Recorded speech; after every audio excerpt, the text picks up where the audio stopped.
Needle felting is a technique that uses a barbed needle or needle tool to push and interlock the top layer of wool into the underlying deeper layers.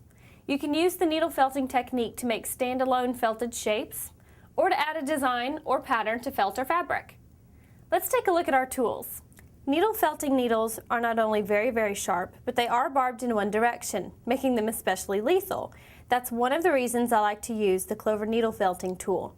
It has a retractable cover that can be locked when not in use. When unlocked, the cover retracts with each thrust, controlling the depth of the plunge, as well as making it easier to keep your fingers out of the way.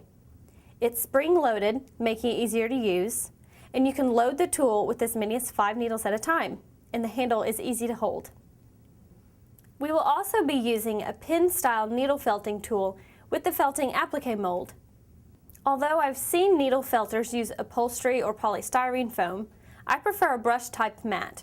These offer much less resistance and make it easier to disengage your felted project when finished. I've used a lot of different techniques to transfer patterns, and I found that using a transfer mesh canvas and water-soluble marker works best with felt.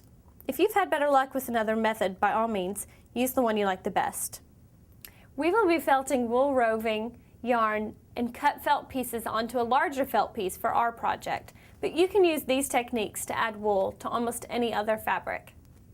Roving is just unspun fiber, sometime after the wool has left the sheep, but before it's been spun into yarn. These days you can buy it in almost any color you like. I like to use wool yarn, but you can use acrylic yarns in needle felting too. The same is true of felt. Those are your tools and supplies. Let's needle felt something. Needle felting is easy. Just use the felting needle tool to punch the layers of fiber down into themselves and the fabric underneath. Be sure to hold the tool straight up and down to avoid breaking the needle. Work on a small area at a time.